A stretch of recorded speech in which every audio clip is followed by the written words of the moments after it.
Abra sua Bíblia no livro da igreja. Aleluia. Livro da igreja, que é conhecido como livro dos Atos dos Apóstolos. Aleluia. Que conta, um livro que conta toda a trajetória da igreja no seu início, no seu começo. Atos dos Apóstolos, capítulo 17.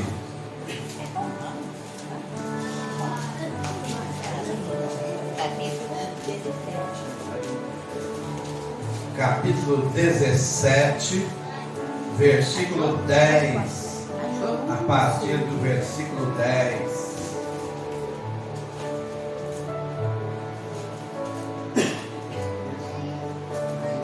Atos 17 e 10.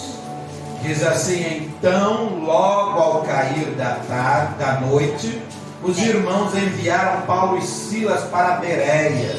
Chegando ali, dirigiram-se à sinagoga local.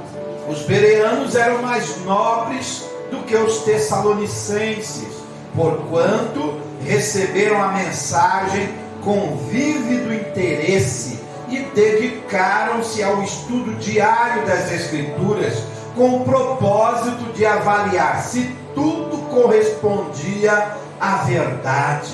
Dessa forma, muitos dentre os judeus creram, bem como um grande número de mulheres gregas da alta sociedade, e não poucos homens gregos. No entanto, quando os líderes judeus de Tessalônica tomaram conhecimento que Paulo estava ensinando a palavra de Deus em Bereia, rumaram imediatamente para lá, agitando e instigando a população. Rapidamente, os irmãos enviaram Paulo para o litoral, mas Silas e Timóteo permaneceram em Bereia. Os irmãos que acompanhavam Paulo o conduziram até Atenas, partindo depois com orientações para que Silas e Timóteo se reunissem com ele assim que fosse possível. O versículo 16 diz assim: que enquanto Paulo esperava por seus companheiros em Atenas, ficou profundamente indignado ao perceber que a cidade tinha ídolos por toda a parte. Tome o seu assento, glorificando e adorando o nome do Senhor Jesus. Aleluia. Paulo, ou livro de Atos dos Apóstolos, que a maioria dos teólogos chegaram à conclusão que foi Lucas que escreveu. Lucas, então, ele faz questão de escrever, de notar o ministério de Paulo, as viagens missionárias do apóstolo Paulo. E interessante que Paulo ficou conhecido como apóstolo dos gentios, porque ele se preocupou em pregar o evangelho, levar as boas novas para outras nações, embora essas nações também tivessem judeus, não é? Então Paulo chegou nesta cidade, neste local chamado Bereia, e ali os irmãos que eram na maioria alguns judeus, outros não, principalmente os judeus, eles se interessaram em aprender com Paulo, porque Paulo era também amigo dos judeus, dos seus compatriotas, mas também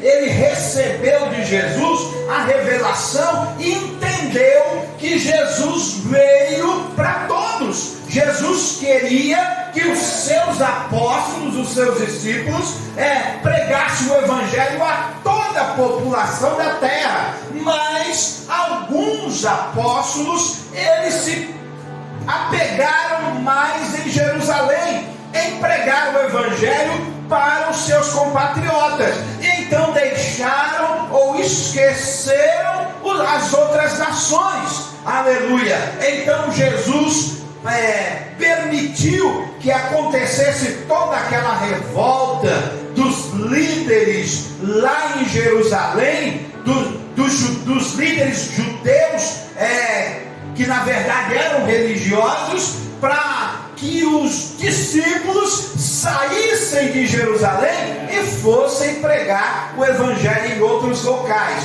E Paulo então depois é alcançado mais na frente pelo evangelho de Cristo Jesus, e ele entende mais do que os outros apóstolos que o evangelho tinha que ser pregado fora de Jerusalém.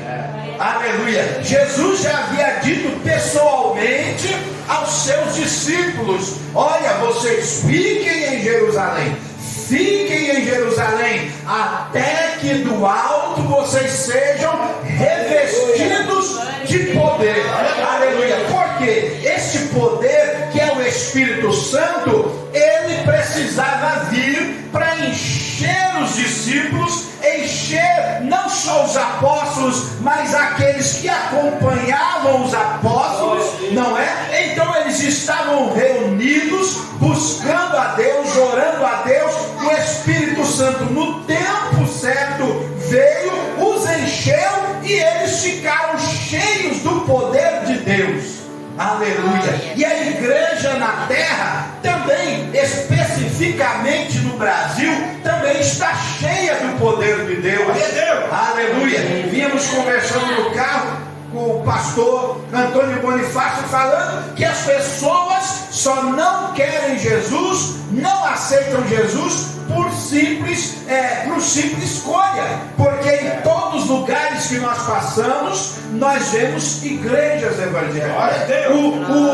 O evangelho no Brasil está muito aberto, está uma bênção. As pessoas podem escolher ainda em qual igreja entrar, em qual igreja adorar, de qual igreja participar, de qual denominação, para servir a Deus, para adorar a Jesus. Alguns adoram a Jesus batendo palma, outros oram de joelhos, outros oram de pé, alguns louvam de pé, outros sentados. Não importa, o que importa é que o nosso Senhor Jesus seja adorado.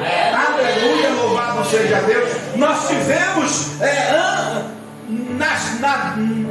no século passado, século 20, a partir do seu início até meados dos anos 70, 80, não é? Em que as Assembleias de Deus no Brasil seguravam e queriam impor condições nos crentes para adorar a Deus. Vocês só podem ler a palavra de pé. Outros diziam: vocês só podem ler a palavra sentados. Outros diziam: só pode louvar a Deus de pé. E outros diziam: não podemos louvar a Deus sentados. E isto conforme passaram-se os tempos, nós fomos entendendo, os crentes foram enxergando que o que importa, o que Deus quer receber de nós é a adoração dele.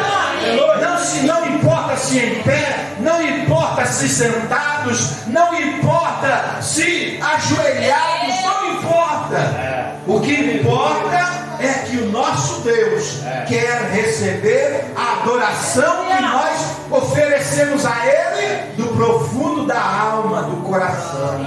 Aleluia, louvado seja Deus. Então Paulo, ele entendeu muito mais ainda do que os outros apóstolos, que o evangelho tinha que ser propagado fora de Jerusalém, fora de Israel, e ele começou a sair nas viagens missionárias para propagar a palavra de Deus. E em alguns lugares ele era bem aceito, em outros era expulso. Aleluia. Hoje os crentes, alguns entendem, se eles chegarem em um lugar para pregar a palavra de Deus e alguém o expulsar, ele tem que sair correndo e falando mal, ou amaldiçoando aquelas pessoas. Não, Jesus não ensinou assim.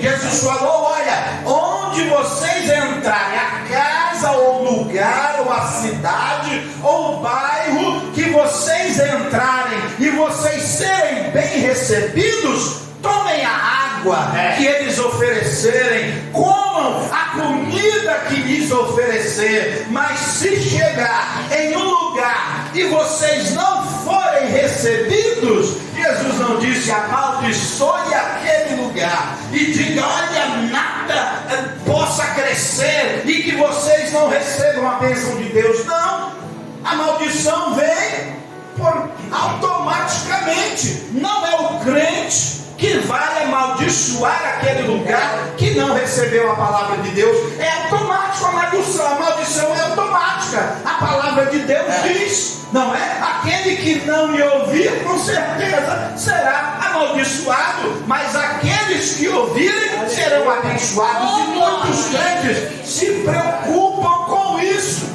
que tal lugar não, porque as pessoas se fecharam para não receber o evangelho, tem que receber maldição. De maneira nenhuma. Nós estamos na dispensação da graça. Graça é favor imerecido. Então, se nós recebemos o evangelho de Cristo Jesus, não somos merecedores porque aceitamos. De maneira nenhuma. Os que não aceitaram são também não merecedores como nós, porque é o favor de Deus a quem não merecia. Então, se aceitamos, recebemos o evangelho de Cristo Jesus, vamos pregá-lo como ele é. Aleluia. Ensinar as pessoas que elas têm que abrir o coração e adorar a Deus verdadeiramente. Aleluia. Lembram-se quando certa vez Jesus chegou junto ao poço e iria pegar água, mas com certeza o nosso Jesus, ele muito sábio como homem na terra, ele usou a estratégia, não levou caneca, não levou balde, não levou corda, não é? Só com a intenção de encontrar alguém carente de salvação. E encontrou. Aleluia. Louvado seja Deus. E ele pediu água para começar o diálogo com a mulher. E a mulher disse: olha, o senhor sabe, eu não sou, você é judeu, eu sou samaritana. Judeu não se comunica, não dá nem bom dia, nem boa tarde, nem boa noite. Nós vemos o que acontece, o que está acontecendo lá em Israel, não é? Já em nossos dias, a guerra que começou lá nos tempos de Isaac, existe até hoje, não é? E a culpa é de Israel? Não sei. A culpa é dos palestinos? Não sei. A culpa fica para você aí entender. O governo de Israel disse: olha, nós vamos acertar. Acertaram, acordaram com os líderes do Hamas, algumas nações vizinhas que apoiam esse grupo terrorista, chegaram à conclusão: Israel, para de nos atacar, que aí o Hamas também não vai atacar Israel e vai ainda trocar aí as pessoas que foram presas de um lado e de outro, vai trocar os reféns. Tudo bem, quando está tudo parecendo, né, pastor, que está tudo perfeito, na mais linda paz, os terroristas entram na capital religiosa de Israel e detonam um carro-bomba, matam pessoas, ferem algumas dezenas. E aí o acordo de paz, onde está? Aí o governo de Israel volta a jogar bombas na região onde o Hamas tem a sua liderança mais forte, não é? Então, o que fazer? O que dizer disso? A mulher então falou para Jesus: olha, não é nem para nós estarmos conversando. Você é judeu, eu sou samaritano, eu não tenho conversa com você. E agora você vem buscar água e não traz corda, não traz caneca, não traz balde. Que história é essa? Jesus fala para ela: olha, se a senhora ou você soubesse quem me pede água, você daria água e eu te daria água viva. Aleluia. Louvado seja Deus. E aquela mulher começa a se interessar. Veja como Jesus é maravilhoso. Ele é sábio e glorioso. Ele toca no lugar onde, no coração da mulher, no interesse daquela mulher. Opa, água viva. Você não vai precisar mais ir buscar água. Aí ela se interessou mais ainda. Mas Jesus, na verdade, estava querendo lhe mostrar que a verdadeira água que o ser humano precisa não é somente essa. Este copo com água, se eu tomar, daqui a pouco eu quero tomar de novo. Ainda mais um dia deste com 33 graus Celsius. Deve ter caído uns 5 no máximo, não é? Que a noite também continua quente. Então, quanto mais águas tomamos, mais o corpo humano precisa de água. A palavra de Deus também. Quanto mais nos alimentamos, quanto mais bebemos dela, mais queremos nos alimentar. A diferença é que esta água, logo a sua saciedade volta. Ou seja, logo a sede volta, a saciedade passa muito rápido. A palavra de Deus não nos enche de alegria, de certeza de salvação e de desejo de morar no céu. Quanto mais nos alimentamos ou quanto mais conhecemos a palavra de Jesus, mais desejo nós temos de morar no céu. É assim. Aleluia, louvado seja Deus. Conversávamos também com o pastor Antônio que todo mundo quer morar no céu, mas ninguém quer andar no caminho do céu. Aí vem aqueles que dizem: olha, qualquer caminho ou todos os caminhos levam a Deus. A Deus é verdade. Pode ser até, pastor, que olhando para um lado nós entendamos que sim, que todos os caminhos levam a Deus. É verdade. Todos têm que se prostrar diante de Deus, todos têm que se explicar a Deus, não é? Mas o único caminho que leva a Deus para a salvação é Jesus. Por isso Jesus disse: olha, aqui eu sou o caminho, eu sou a verdade, eu sou a vida. Ninguém vem ao Pai a não ser por mim. Jesus não disse ninguém vai ao Pai. Ele disse ninguém vem ao Pai a não ser por mim, porque Ele é o verdadeiro caminho para o céu. Mas copiar Jesus, seguir Jesus, fazer o que Jesus ensinou é muito difícil. Então é mais fácil dizer: não, todos os caminhos levam a Deus. Aí esquece-se de falar também: todos os caminhos podem levar a Deus, mas o único que leva a Deus para a salvação do ser humano é o Senhor Jesus. Aleluia. Ele que nos dá direito de chegar a Deus e ser amigo dele, de nos achegarmos e pegarmos na mão dele. Quem é este elo? É o Senhor Jesus. Nenhum ser humano tem poder e autoridade e direito sequer de falar com Deus, se não for em nome de Jesus. Se não for em nome de Jesus, está perdendo tempo. Aleluia. Não vai ter amizade com o Pai a não ser pelo Filho, o Senhor Jesus. Alguns até usam a mãe de Jesus, dizendo: olha, a mãe é boazinha e a mãe vai falar para o filho. Na verdade, Maria foi mãe de Jesus na terra, como ser humano, não como Deus. Maria então seria uma deusa? Não é. Maria era serva. Ela disse: olha, eis-me aqui, a tua serva, faça-se conforme a tua vontade. Quando o anjo falou com ela, Maria não se intitulou deusa de maneira nenhuma, porque não era e não pode ser. Maria, ser humano, uma mulher como qualquer outra, um ser humano como qualquer outro, mas ela sabia, tinha convicção que aquele que estava no seu ventre, aquele sim era o verdadeiro Filho de Deus. Aleluia. E é tão verdade que lá naquele casamento que Jesus foi participar, alguém foi chamar a atenção de Maria. Quem sabe era um casamento de algum parente, de algum conhecido, não é? Com certeza. E aí disseram para algum parente de Maria: olha, acabou o vinho.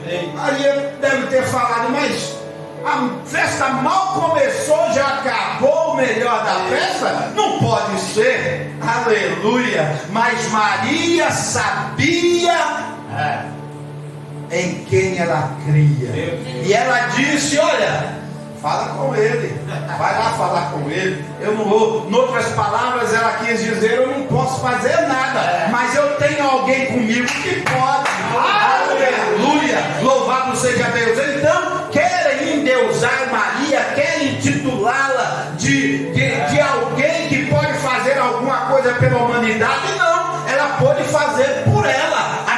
Aceitou o sacrifício do Senhor Jesus para a sua vida. Aleluia. E então ela recebeu a salvação através da graça, do favor imerecido de Deus à humanidade. Aleluia. Maria não recebeu salvação porque simplesmente deixou que o seu corpo fosse usado pelo Espírito Santo para dar vida ao recém-nascido Jesus. De maneira nenhuma. Ela foi serva fiel até a morte, aceitou o sacrifício que Jesus pagou na cruz e foi salva em Cristo Jesus. Aleluia. E agora o apóstolo Paulo, nem dá mais tempo, mas vou aproveitar os minutos que me faltam. Então o apóstolo Paulo, ele aceitou, reconheceu e entendeu que Jesus precisava ser pregado em outras nações. E aí onde ele chegou em Bereia, foi bem aceito. Quando os crentes ouviram: olha, Paulo está em Bereia, todos da região de Bereia fizeram caravana e foram aprender com Paulo. Mas interessante, quando Paulo pregava, os irmãos de Bereia pegavam os pergaminhos, olha, com toda dificuldade, e pegavam, abriam nos profetas, e Paulo pregava, e lá no livro dos profetas, lá nos livros dos profetas, confirmava a palavra que Paulo pregava. Sabe por quê? Porque Paulo não pregava historinha, Paulo não pregava história besta, não, Paulo pregava a palavra de Deus, e ela por si próprio se confirma. Aleluia. E os irmãos de Bereia, Lucas diz que eles eram muito inteligentes, mais preocupados em aprender a palavra de Deus do que os irmãos de Tessalônica. Sabe por quê? Porque quando Paulo pregava, eles abriam a palavra, eles não tinham essa Bíblia fácil que nós temos hoje, mas eram os pergaminhos dos profetas, e eles abriam, e tudo que Paulo ensinava batia.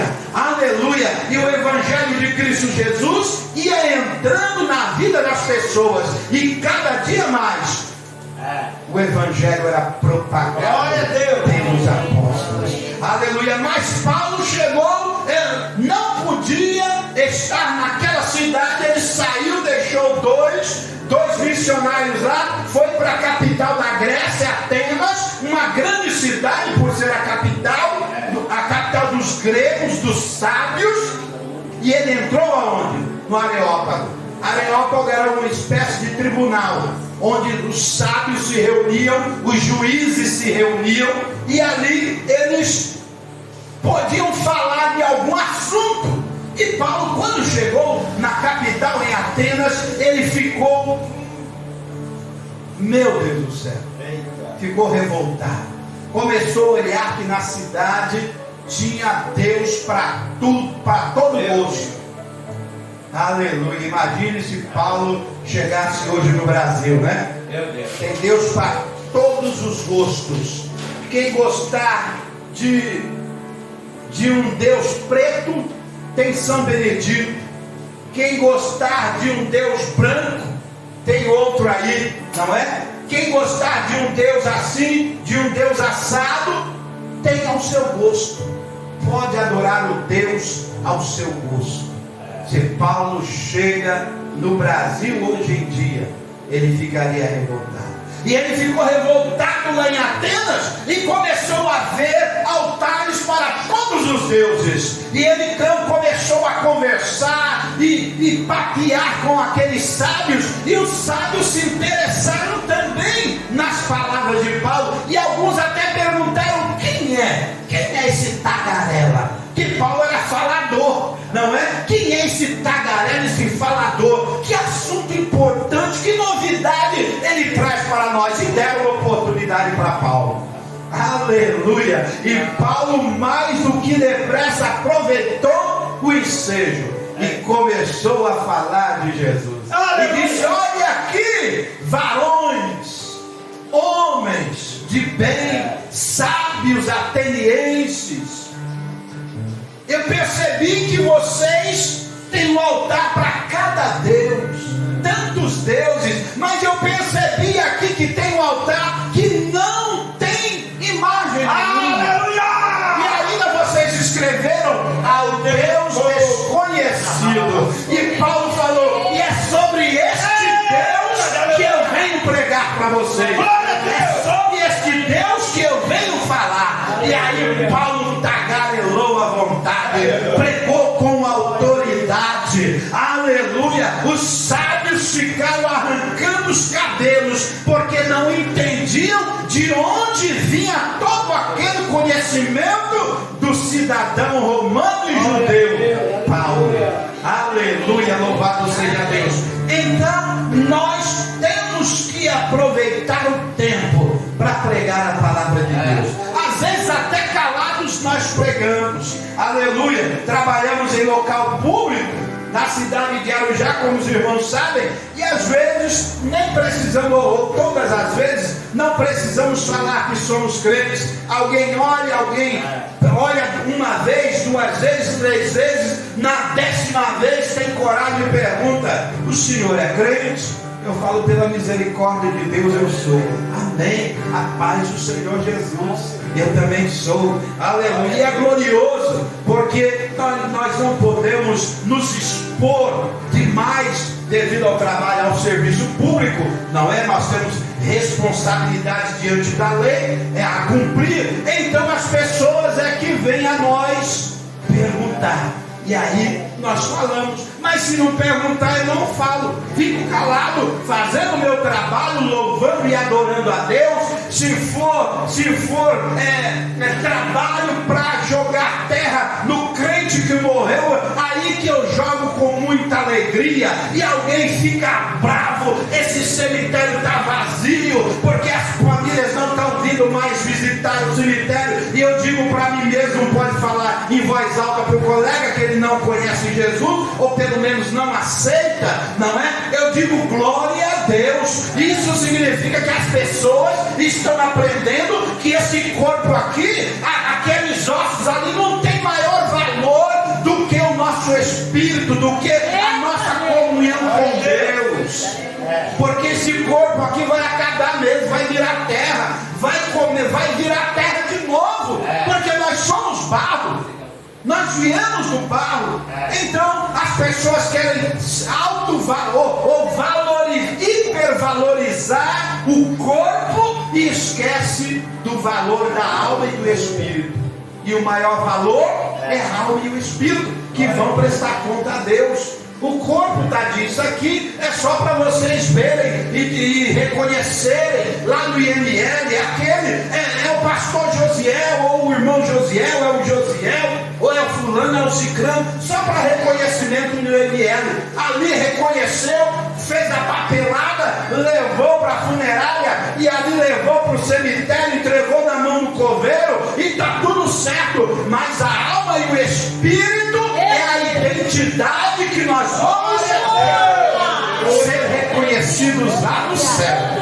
Aleluia. Louvado seja Deus. A alma e o espírito, elas sobrevivem sem o corpo. O corpo não sobrevive sem a alma e o espírito, mas a alma e o espírito sobrevivem sem o corpo. Então é por isso que existem pessoas dizendo: olha, alguém me perguntou lá, mas você sonha com algum morto vindo me pegar? De maneira nenhuma, nunca sonhei com morto.